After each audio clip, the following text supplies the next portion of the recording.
exemple, je pourrais citer une pièce de Calderón, le divin Orphée, où un décor à transformation se structurait autour d'un rocher qui, en s'ouvrant, pouvait donner lieu à une métamorphose du lieu scénique, puisqu'il se couvrait d'abord d'une forêt peuplée d'animaux sylvestres, puis d'une mer remplie de poissons, et ensuite balayée par un vol d'oiseaux vivants. Il y a une maquette que conserve le musée du théâtre Almagro, le musée national du théâtre espagnol, qui est très, très belle.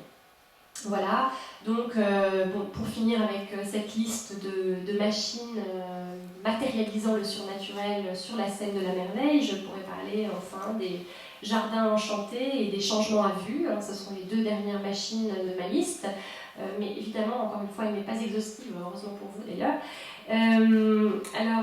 Dans les... Je sais pas ce qui vient après. Alors voilà, les jardins enchantés. Ils sont très nombreux à fleurir dans les comédies magiques, dans les féeries théâtrales. Ils sont soit appelés fantastiques, enchantés, capricieux, enfin peu importe le nom. Ce sont toujours des lieux d'agrément construits sont des espaces, disons, propices au spectacle, avec un jaillissement d'effets, et en premier lieu la métamorphose. La métamorphose, c'est vraiment l'effet, le spectaculaire le plus apprécié pour les apparitions dans les jardins féeriques. Ça ne nous étonne pas vraiment, puisque les jardins, dans la tradition littéraire, sont souvent reliés au merveilleux. Pensons au jardin suspendu de Babylone, au verger fabuleux des Hespérides, au jardin des délices, etc. Je passe encore, pardonnez-moi, mais je passe encore beaucoup d'exemples. Et l'histoire du spectacle compte de nombreux exemples de jardins imaginaires qui ont bien sûr précédé aux comédies de magie espagnoles. Alors l'attrait de la comédie de magie pour cette architecture du jardin merveilleux n'est pas surprenant du coup, étant donné son potentiel sensoriel. Là je dirais, vraiment dans le jardin il y a plus qu'un potentiel spectaculaire, c'est carrément sensoriel. Les maquettes de décors que vous avez pu voir dans la petite vidéo dans le préambule permettent de constater qu'en général la luxuriance, la couleur, le charme délicat, l'artifice sont scénographiquement associés au jardin merveilleux. Et cela répond en général au débordement d'imagination chatoyante dans les textes dramatiques. Alors, je vais mentionner quelques exemples, mais je ne vais pas vous fatiguer avec mes exemples. On pourrait citer dans La Pèlerine, c'est une comédie de magie du XIXe siècle aussi, la muraille d'un harem qui se transforme en petit paradis terrestre, je cite, au fond, un lac, des grottes, des bosquets, des kiosques, des odalisques étendues, assises, qui, jouant, s'éventant, chantant, etc. Voilà. Alors, la beauté ornementale de ce type de parc va associer systématiquement la maîtrise de la technique et une esthétique très ordonnée, qui est prisée du merveilleux scénique. Et la douceur du jardin va constituer un espace-temps vraiment idéal pour la mise en scène de spectacles. Vous verrez, comme dans cet exemple cité, c'est vraiment des spectacles de charme en général qui ont lieu dans ces jardins merveilleux, très sensoriels, très sensuels, avec cet exemple des odalisques qui est très parlant. Et voilà, et donc je vais passer un peu sur ces jardins fantastiques, mais ça me semble être intéressant puisque c'est vraiment... on va avoir dans la mise en scène de jardins fantastiques une opération vraiment de maîtrise d'une matière libre qui va être comparable au processus de matérialisation de la magie. On essaye de maîtriser la nature, qui est en soi un espace libre, dans des jardins très spectaculaire, parce que mécanique, et c'est un peu la même opération qu'on a avec cette façon de dompter le surnaturel pour le fixer dans une représentation théâtrale solide, close, délimitée. Je vous citerai juste un dernier exemple, peut-être encore plus parlant, plus pittoresque que celui des odalisques, et qui se rapproche presque d'un spectacle mécanisé de la Renaissance. C'est dans La Lampe merveilleuse, une pièce de 1851, Je cite, « Changement de décor, jardin fantastique, au centre, un petit temple où se trouve la lampe allumée. Aladin l'éteint d'un souffle et la prend. Les sorcières se transforment en 4 beaux génies qui entourent le petit temple en chantant le chœur suivant. Mortel bienheureux qui t'es fait maître de ce mystérieux et riche talisman, tu as trouvé le secret pour être puissant. » Voilà.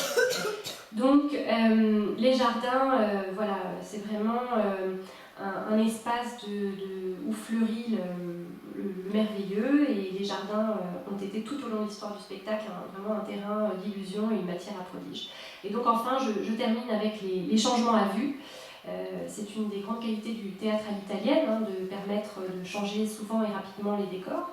Alors que ce soit les changements de costumes qui permettent des numéros de transformisme, voici un exemple tiré toujours de l'ouvrage de Moinet, le transformisme donc, des personnages, avec, grâce à, permettez-moi, donc quelques termes techniques, mais qui sont très, disons, très suggestifs, je pense. C'est l'appareil de la chaussette. Alors qu'est-ce que c'est la chaussette ?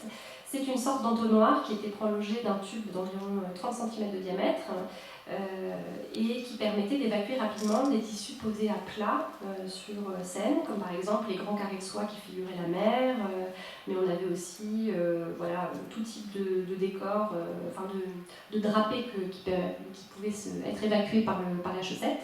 Et donc là, on a un bel exemple d'illustration de changement de costume instantané. Voilà, avec ce système d'anneaux fixés au costume qui permettait de les retirer. Alors bien sûr, c'était aussi entouré d'un halo de fumée en général pour que ce soit encore plus extraordinaire. Et voilà, c'était fait avec une extrême rapidité. Et là, vous avez toute la description que j'ai retranscrite. Les autres changements à vue qui étaient très fréquents dans le théâtre de la merveille, c'était les changements de décor, les changements à vue. Donc voici par exemple des maquettes qui permettent de reconstituer un changement à vue et qui, là aussi dans l'envers du théâtre de Moinet, je vous ai mis un plan de scène qui permet de voir un peu l'architecture scénique des théâtres au XIXe siècle à Barcelone. C'est le théâtre principal, hein, donc c'était vraiment le théâtre le mieux équipé, disons, au XIXe siècle.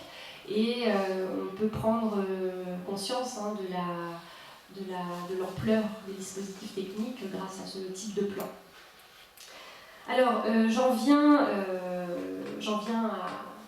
à mon deuxième temps, mais ça va être plus rapide, je vous rassure. Hein, je vais lancer juste des pistes, puisque tous ces exemples de merveilles machines, hein, comme les appelle une chercheuse Aurélia Gaillard, hein, donc, ce sont toutes ces machines que je vous ai présentées, si je reprends, hein, les brigandins, les nuages, voilà, toutes ces machines qu'on a pu, les trappes, les colombes mécanisées, toutes ces merveilles machines, donc, nous auront permis d'appréhender, j'espère, le solide ancrage mécanisé des miracles, qu'ils soient sacrés ou profanes. Alors, il ne faudrait pas conclure hâtivement à une alliance allant de soi, car pour qu'il y ait une décharge spectaculaire efficace, comme je l'ai dit dans l'introduction, les rouages techniques doivent être dissimulés. Le camouflage est essentiel dans ce type de pièce pour la magie sur scène, sur la scène de théâtre. Et donc, comment va-t-on camoufler ? Bien, en général, avec des ornements qui sont à la fois angéliques et ravissants. Pour ce qui concerne les machines de dévotion, là, vous avez un beau croquis que j'ai également exhumé des archives, où on voit donc une apparition, vraiment c'est typiquement une envolée un peu du type des Glorapothéoses dont je vous ai donné un aperçu un peu plus tôt dans cette présentation. Et donc on va avoir donc des ornements qui vont décorer ces machines de volerie. Alors, des génies ailés, par exemple, vont porter des rubans, des gazes et des fleurs. Des nymphes et des anges vont tenir des couronnes et des guirlandes de fleurs. Voilà, des nymphes, des cupidons gravitent autour des chars, et ça permet de dissimuler les machines. Et on retrouve ce même travail de camouflage d'ailleurs dans les féeries théâtrales françaises, toujours dans cet ouvrage clé, pour moi, celui de Moinet, on peut lire « Vous pouvez voir au loin des bâtis surchargés de nymphes et de génies des eaux qu'on attache solidement avec des courroies et des ceintures bien dissimulées dans les gazes et les fleurs. Tout cela est supporté par des tiges de fer entourées de lianes, de feuillages. Ces groupes doivent être enlevés au moyen de contrepoids. Ils figureront dans le fond du tableau. » Alors, deux éléments de décor ont la mission très précise de dissimuler les fils de ces machines de volerie. Permettez-moi encore une fois d'utiliser le vocabulaire de la scénographie. On va avoir deux éléments de décor. Premièrement, la bavette, ce qu'on appelle la bavette. C'était des bandes de tissu, généralement noires, que l'on fixait dessous ou bien derrière un praticable ou un châssis surélevé pour masquer au public ce que l'on pouvait voir au sol derrière celui-ci. Et on a également un deuxième élément de décor très usité dans ce type de spectacle qui s'appelait les plafonds d'air. Dès le XVIIIe siècle et surtout au début du XIXe siècle, c'était des sortes de frises peintes en bleu ciel en général qui traversaient toute la scène et masquaient la tête du châssis de coulisses. On va avoir également, et là on l'a dans ce beau croquis, la pluie d'or. La pluie d'or qui appartient aussi au domaine des accessoires qui vont camoufler les machines, notamment donc je pense à un mystère qu'on peut encore voir aujourd'hui. Ça, je le conseille à ceux qui sont épris de théâtre. Si vous voulez avoir une expérience unique, absolument unique, c'est d'aller voir le mystère de Elche en Espagne, dans la communauté de Valence. Donc c'est l'un des seuls endroits en Europe où l'on peut encore voir un mystère paraliturgique médiéval et qui se représente toujours. Et donc là, on a un bel exemple de pluie d'or qui va entourer l'apparition de la machine ailée. Avec une pluie de papier doré, des effets de lumière bleutée qui vont faire scintiller la descente de l'ange. Voilà. Donc dans le même ordre d'idée, l'apparition de la fée par trappe anglaise, dont voici un schéma, toujours dans l'envers du théâtre, permet de prendre conscience de cet aspect de nécessaire camouflage de la magie. Je cite donc une ouverture oblongue et cintrée est aussi figurée, c'est la trappe anglaise au travers de laquelle doit passer l'acteur. Cette apparition, organisée par M. Eugène Gaudin à la Gaîté, faisait beaucoup d'effet. Il était impossible pour le spectateur de voir les points d'appui. Je l'ai mis en gras parce que voilà, c'est vraiment cette idée de camouflage qui apparaît ici de façon très palpable. Pourtant, et c'est là que le rapport se fait de plus en plus ambigu, les comédies de magie, tout comme les féeries théâtrales françaises en France, faisaient fureur et attiraient les foules précisément parce que le public était friand de grands spectacles. Il savait, le public qui allait voir les comédies de magie, les féeries théâtrales, toutes ces pièces à grand spectacle, quand il allait voir ce type de spectacle, il savait à quoi s'attendre, il savait que ce seraient des effets machinés à foison, puisque ces pièces, encore une fois, reposent sur des coups de théâtre tous machinés.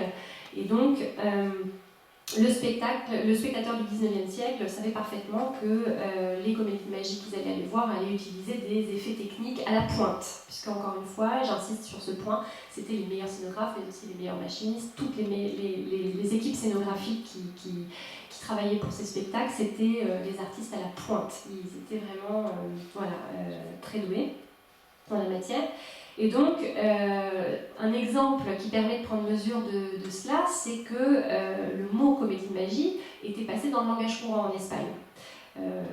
Ça, c'est un conseil. Quand on veut étudier un succès culturel, c'est toujours très parlant d'utiliser, d'analyser le vocabulaire, la diffusion d'un vocabulaire. Et quand on lit la presse au 19e, 20e siècle, eh bien, on relève d'innombrables occurrences du terme comédie de magie en dehors du contexte théâtral. Par exemple, que ce soit utilisé dans un contexte politique ou un récit de voyage, un article même météorologique, eh bien, on retrouve très souvent le terme comédie de magie. Et alors, quand est-ce qu'il est utilisé, ce terme comédie de magie? Eh bien, je ne citerai qu'un exemple hautement significatif qu'on trouve dans un article de 1848, je cite: véritable comédie de magie, le décor ministériel change à chaque instant, comme par enchantement, et à un signal du machiniste, les acteurs se transforment, entrent, sortent, disparaissent, se battent, s'embrassent, s'enfoncent, s'élèvent et changent incessamment de visage, de costume, de langage. Voilà. Donc on voit bien que si ce terme était passé dans le langage courant, c'est que, et non, avec cette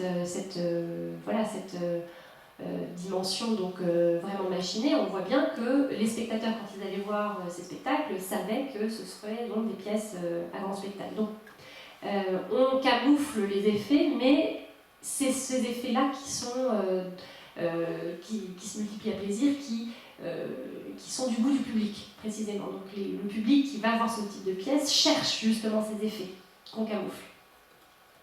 Et d'ailleurs, les effets d'annonce des spectacles jouaient sur ce goût du public pour les effets. Ils vont fournir systématiquement des descriptions concernant la machine.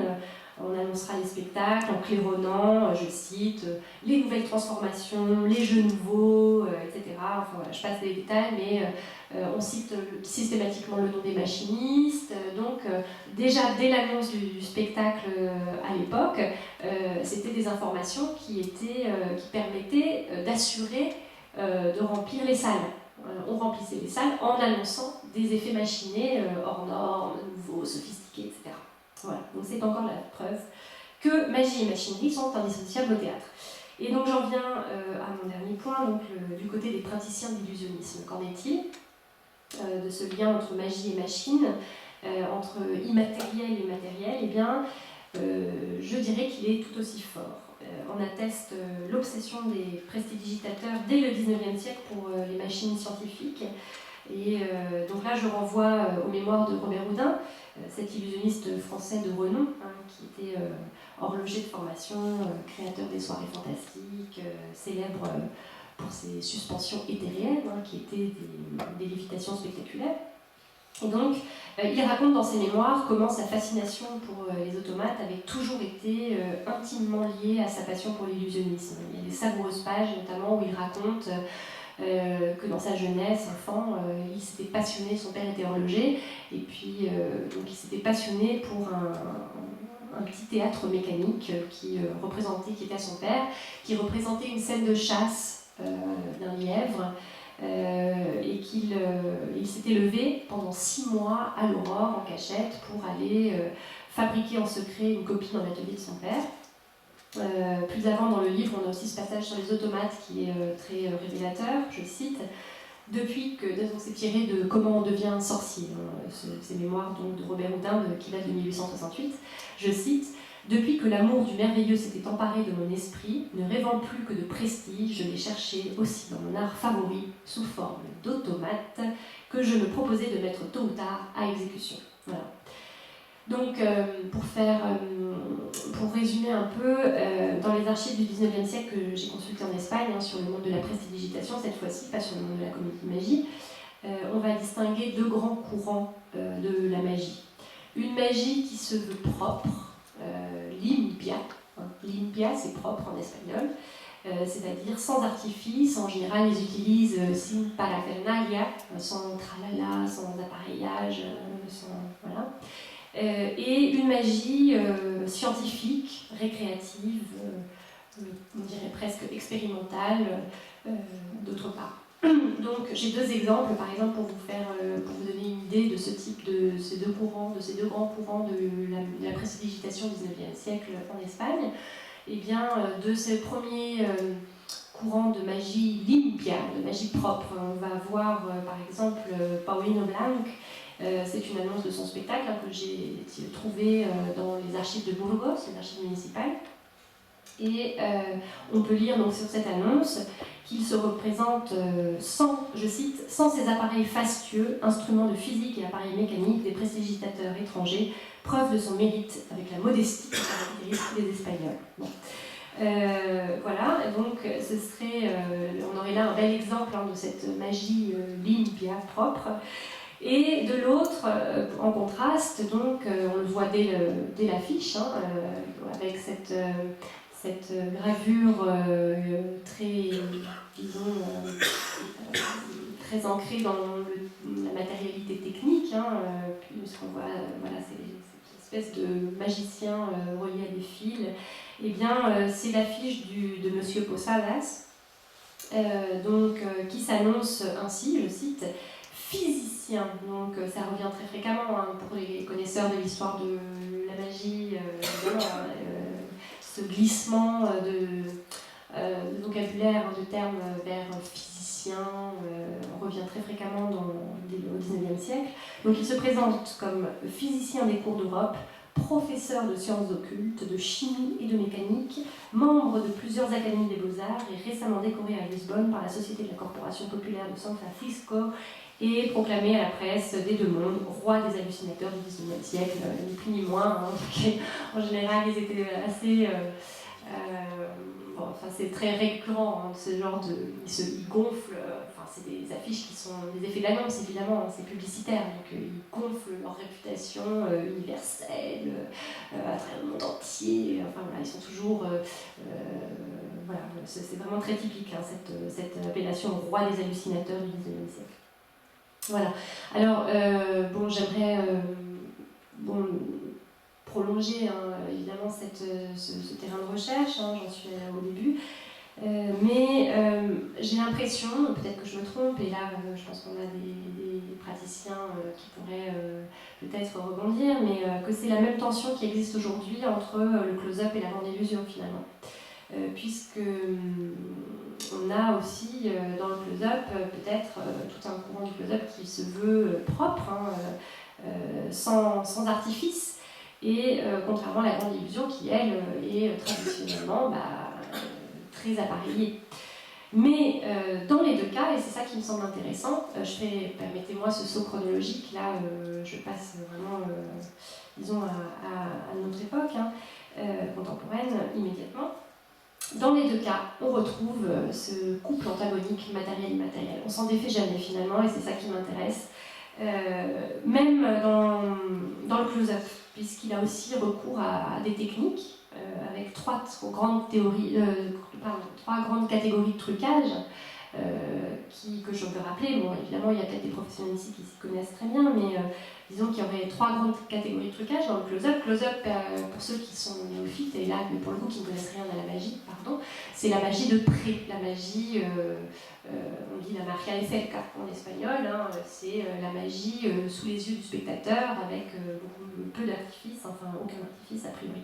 Eh bien, on trouve quand même trois grandes catégories de trucage. Premièrement, les appareils, ce qu'on appelle les appareils, c'est des objets apparemment ordinaires, mais qui sont en fait truqués, que ce soit le mobilier ou les accessoires à double fond, le chapeau à double fond, c'est un exemple très parlant. La deuxième catégorie de trucage, ce sont les fakes. Alors là, les fakes, ce sont des objets imités cette fois-ci, qui donnent l'illusion d'être ordinaires, mais qui ne le sont pas du tout. Et enfin, les gimmicks, qui sont, eux, camouflés et invisibles pour les spectateurs et qui relèvent du secret des magiciens. Donc, ça fait quand même trois catégories d'appareils, je reviens dessus. Les objets, les appareils, donc